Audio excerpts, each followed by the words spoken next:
워치만리 책을 읽어드립니다. 은혜가 함께 하시길 바랍니다. 하나님의 복음 제1권 제6장 그리스도의 일 구속과 대속. 이제 우리는 한 가지 질문을 하겠다. 주 예수님께서 이렇게 십자가에서 죽으셨고 하나님께서 그분으로 하여금 화목제물이 되게 하셨다면 우리 세상 사람들은 어떻게 해야 구원을 받는가? 구속과 대속의 차이는 무엇인가? 이 두 가지 사이에는 어떤 차이가 있는가? 우리는 주 예수님의 일이 구속의 일이고 구속의 일의 결과가 대속임을 보아야 한다. 구속은 원인이고 대속은 결과이다. 구속의 범위는 매우 크고 대속의 범위는 그리 크지 않다. 한 가지 기묘한 사실은 성경에서 주 예수님께서 모든 사람의 죄를 위해 죽으셨다는 말씀을 찾아볼 수 없다는 것이다. 한 구절도 없다. 성경은 주 예수님께서 모든 사람을 위하여 죽으셨다고 말할 뿐이다.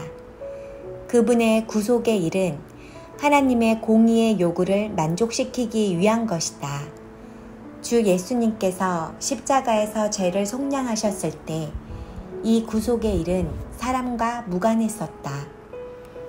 나는 이 말을 당신 머릿속에 강하게 심어주고 싶다. 죄를 속량하는 일은 당신 자신과 아무 상관이 없다는 것을 기억하라. 구속의 일은 하나님과 죄 사이의 문제이다. 구속의 일이란 무엇인가? 이것은 곧 하나님 자신이 죄 문제를 해결하기 위해 세상에 오신 것이다. 죄 문제가 해결될 때 구속의 일도 완성된다. 유월절 어린 양의 피가 문 좌우 설주와 임방에 발라진 것은 하나님께서 그 피를 본즉 내가 지나가리라 라고 말씀하셨기 때문이다. 피는 하나님께서 보시기 위한 것이지 장자를 위한 것이 아니다. 장자는 피를 필요로 하지 않는다. 장자는 집안에 거하고 있었다. 피는 장자의 요구를 만족하게 하기 위한 것이 아닌 하나님의 공의의 요구를 만족하게 하기 위한 것이었다. 장자는 속죄와 관련이 없다. 구약 성경을 읽어보면 속죄의 피는 지성소 안으로 가져가기 위한 것으로서 휘장을 향해 7번 뿌려져야 했다. 속죄일에 대제사장은 언약궤의 시은자 앞으로 피를 가져가 하나님께 드려야 했다. 물론 피가 문둥병자의 엄지손가락과 귀와 엄지발가락에 발라졌지만 헌신으로 말한다면 그것은 하나님께 드리기 위한 것이다. 사람에게는 이런 요구가 없다. 속죄는 하나님의 문제이다. 속죄는 하나님께서 개입하셔서 사람이 해결할 수 없는 문제를 해결하시는 것이다. 그러므로 성경은 주 예수님께서 화목제물이 되심은 우리만 위할 뿐 아니라 온 세상의 죄를 위한 것이라고 말한다. 속죄는 모든 세상 사람을 포함한다. 속죄 문제는 모든 사람, 곧 구원받지 않은 사람까지도 포함한다. 하나님은 오셔서 우리의 죄를 처리하셨고 예수 그리스도는 우리의 대치물이 되셔서 하나님의 공의의 요구를 만족시키셨다. 그분의 구속은 추상적인 예비하심이고 우리가 그분을 믿을 때 구속은 우리 몸에서 대속으로 변한다. 하나님 앞에서는 대속의 문제가 아닌 구속의 문제가 있다. 이것은 매우 중요하다. 이 문제가 분명하지 않으면 많은 교리에 있어서 분명하지 않게 된다. 구속은 하나님 앞에서의 일이고 대속은 우리와 관계된 일이다. 구속은 하나님의 요구를 만족시키는 것이고 대속은 우리로 유익을 얻게 하기 위한 것이다. 그분께서 행하신 일은 구속을 위한 것이고 우리가 그것에 참여할 때 대속을 얻게 된다. 그러므로 성경 안에 대속의 사상이 없는 것이 아님을 기억하라. 성경에 대속의 사상이 있다. 그러나 성경의 모든 대속의 교리는 그리스도인에게 말한 것이지 이방인들에게 말한 것이 아니다. 이방인들에게 있어서 예수님은 구속을 성취하기 위해 그들을 위해 죽으신 것이다. 그리스도인에게 있어서 주 예수님은 우리를 대신하여 우리의 죄를 담당하신 것이다.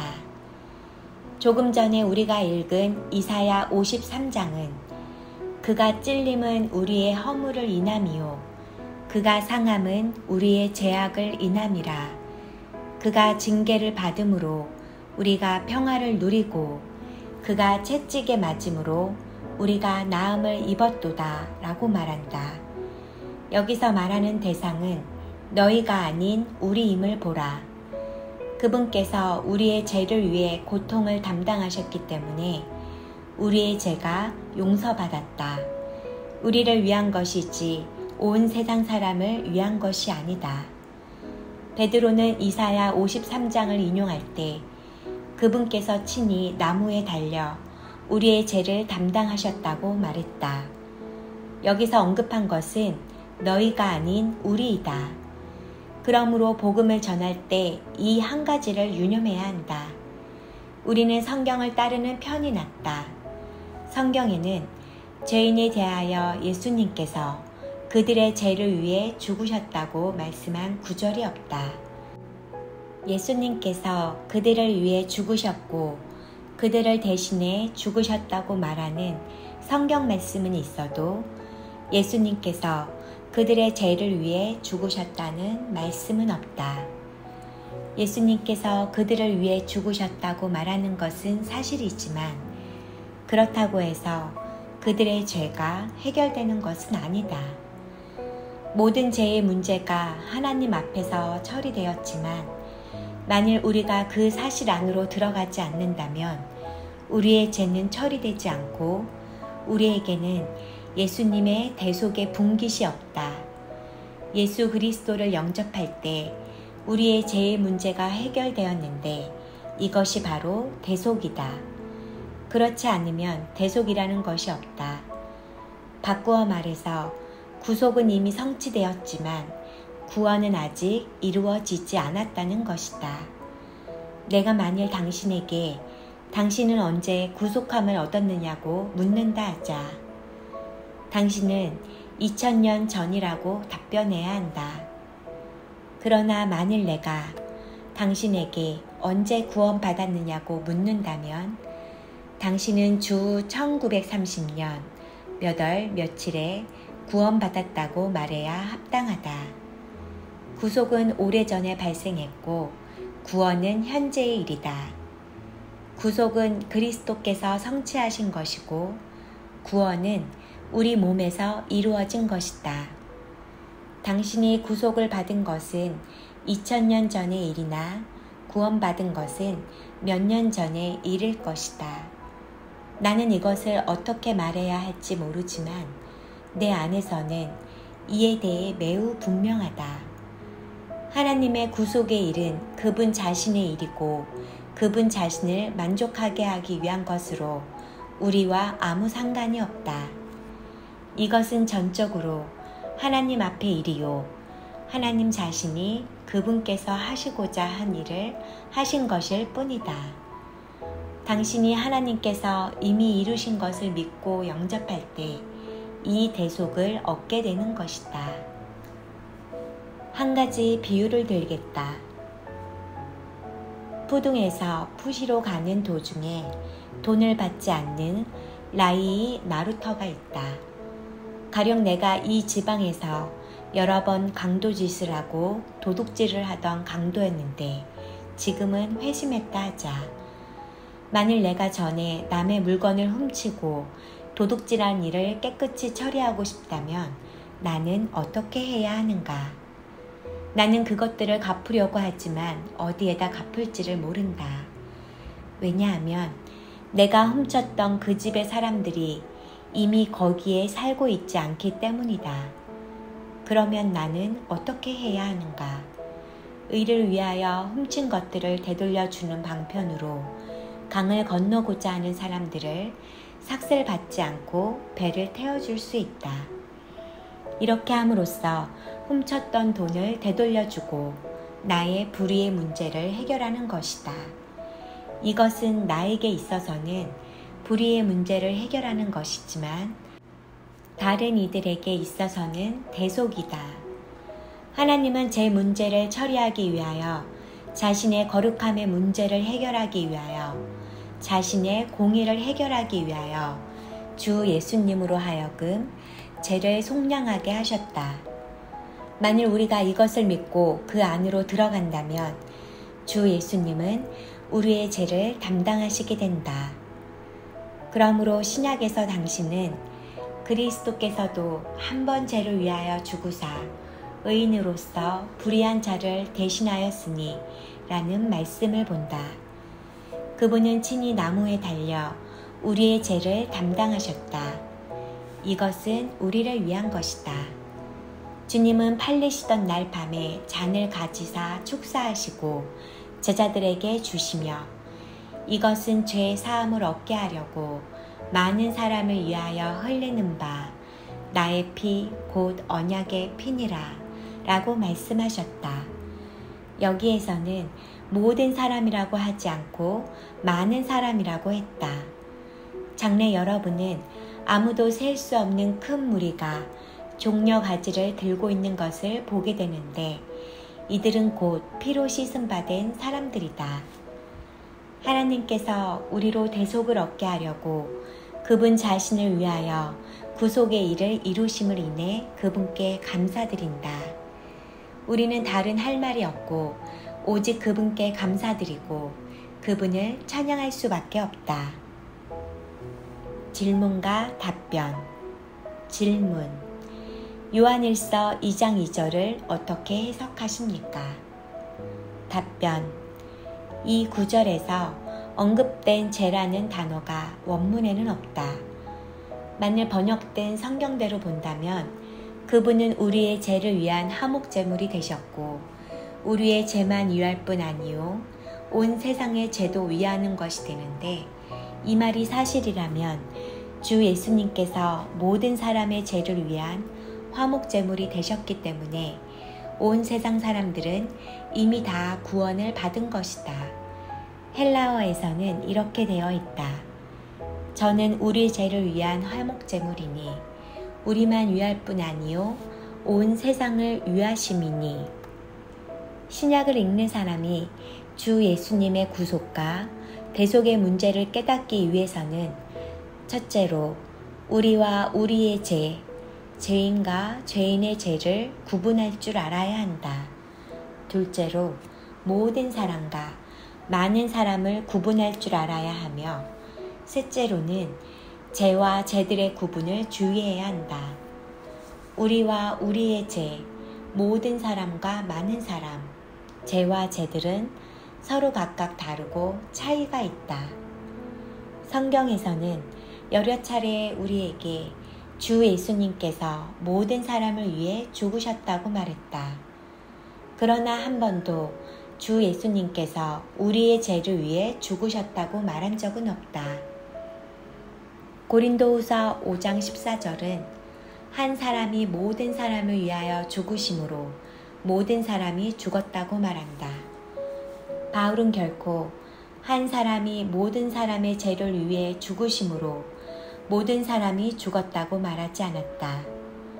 주 예수님은 모든 사람을 위해 죽으셨지만 모든 사람의 죄를 위하여 죽지는 않으셨다.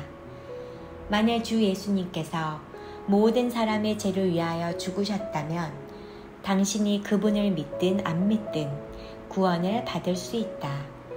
왜냐하면 죄의 문제가 모두 다 해결되었기 때문이다. 그러나 주 예수님은 모든 사람을 위해 죽으신 것이다. 그분 안으로 들어갈 때 당신은 그분의 대속을 얻게 되고 그분의 구속함을 얻게 된다. 성경에서 주 예수님께서 죄를 위해 죽으셨다고 말하지만 그때마다 성경은 그분이 모든 사람의 죄를 위해 죽으셨다고 말하지 않고 많은 사람의 죄를 위해 죽으셨다고 말한다. 그저께 저녁 한 형제가 성경 한 구절로 나를 시험했다. 그는 왜 히브리서에서는 주 예수님께서 죄를 위해 자신을 드렸다고 말했느냐고 물었다. 히브리서 9장 28절 이와 같이 그리스도도 많은 사람의 죄를 담당하시려고 단번에 들이신 바 되셨고 구원에 이르게 하기 위하여 죄와 상관없이 자기를 바라는 자들에게 두 번째 나타나시리라. 이것을 보았는가? 여기서 그리스도께서 죄를 담당하신 것을 말할 때 모든 사람의 죄를 담당했다고 말하지 않고 많은 사람의 죄를 담당하셨다고 말했다. 영어로 모든 사람은 all이고 많은 사람은 the many이다. 이어서 바울은 또 하나의 예를 들었다. 자기를 바라는 자들에게 두 번째 나타나시리라. 이것은 보혈로 사신 바 된 사람들이자 계시록 7장에 셀 수 없는 사람들로서 많은 사람을 가리킨다. 그러므로 여기서는 그들의 죄를 위하여 들이셨다고 말할 수는 없다. 성경 말씀은 함부로 쓴 것이 하나도 없다. 만일 그리스도께서 모든 사람의 죄들을 담당하셨다고 말한다면 그리스도께서 온 세상의 모든 죄를 담당하셨다고 말한다면 우리는 복음을 전할 필요가 없게 된다. 그러나 그렇지 않다. 여기서는 많은 사람이라고 말했다. 마태복음 26장 28절 말씀을 기억하라. 주 예수님은 잔을 가지시고 말씀하시기를 이것은 제 사함을 얻게 하려고 많은 사람을 위하여 흘리는 바 나의 피 곧 언약의 피니라 라고 하셨다. 여기서도 모든 사람이라고 하지 않고 많은 사람이라고 말했다. 만일 모든 사람이라면 모든 사람의 죄를 용서하셨다는 말이 된다. 그러나 성경은 주 예수님께서 모든 사람을 위해 죽으셨다고 말할 뿐이다. 이 말씀은 주 예수님의 죽음이 공개적인 것으로서 다만 모든 사람이 그분의 죽음의 유익을 얻을 수 있음을 우리에게 보여준다. 만일 오늘 이 자리에 구원받지 않은 분이 있다면 주 예수님께서 당신을 위해 죽으셨다고 말하겠다. 그러나 나에게 있어서 주 예수님은 나의 죄를 위해 죽으셨다. 당신이 원할 때 주 예수님의 죽음의 효능이 당신에게 임하고 당신의 분깃이 된다. 그러나 당신이 그분 안으로 들어와야 주님의 죽음의 효능이 당신의 것이 되고 당신의 소유가 된다. 주 예수님은 모든 사람을 위해 죽으셨고 많은 사람의 죄를 위해 죽으셨다.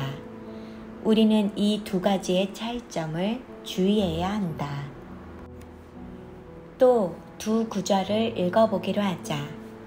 로마서 5장 18절과 19절은 이렇게 말한다.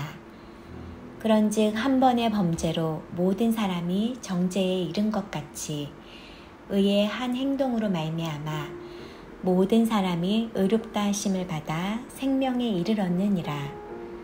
한 사람이 순종치 아니함으로 많은 사람이 죄인 된 것 같이 한 사람의 순종하심으로 많은 사람이 의인이 되리라. 이 두 구절을 이해하기 위해서는 우리의 생각을 사용하여 주의 깊게 이 말씀을 살펴보아야 한다. 성경을 읽는 사람들은 누구나 이 두 구절이 신약 전체에서 가장 어려운 구절임을 인정할 것이다. 우리는 다음 용어들을 주의해야 한다. 첫째로 18절은 모든 사람을 말하고 19절은 많은 사람을 말한다. 둘째로 헬라어에서는 18절에 에이스라는 단어가 있다. 영어로는 to 혹은 towards라고 번역하며 뭐뭐에게 혹은 뭐뭇을 향해서 라는 뜻이다. 나는 이것을 에게로 번역하는 것이 좋다고 본다. 비록 이 단어를 사용하면 중국어에서는 별로 안 좋은 문장이 되지만 전체의 의미를 고려해서 추가해야 할 것 같다. 그러므로 이 구절은 다음과 같이 번역되어야 한다.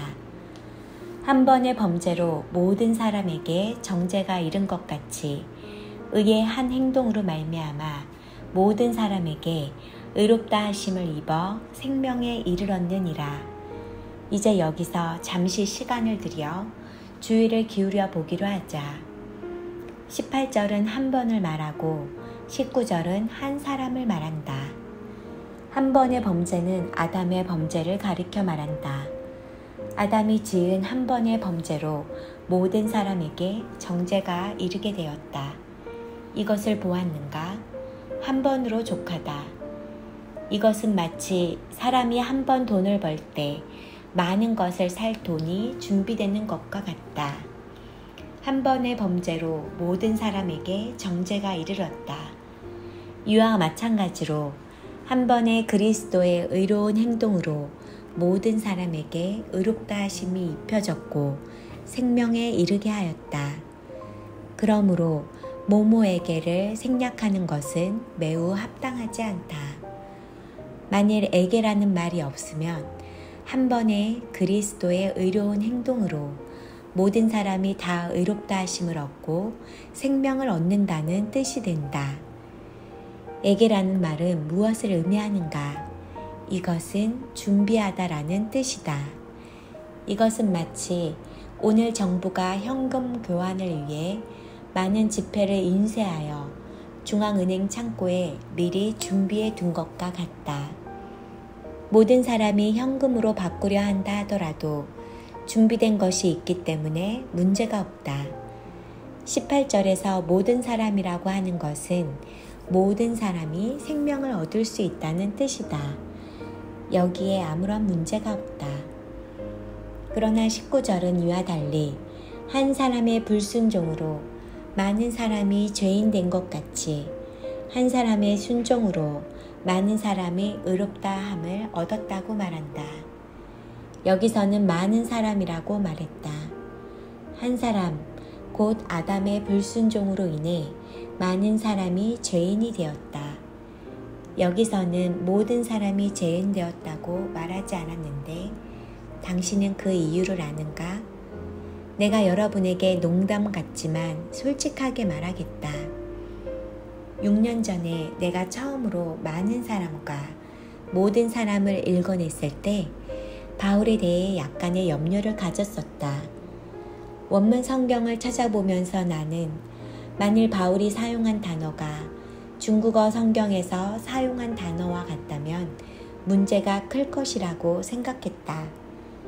그래서 나는 그 단어가 모든 사람이 아닌 많은 사람이기를 바라면서 기도했다. 다행히도 찾아본 결과 그 단어는 많은 사람으로 되어 있었다. 한 사람의 불순종으로 모든 사람이 죄인 되었다는 것은 무슨 뜻인가? 이것은 의인은 없나니 하나도 없고 모든 사람이 아담 안에서 죄인이라는 뜻이다. 이 말씀은 그렇게 큰 문제가 되지 않는다. 그러나 그 다음 말씀은 매우 중요하다.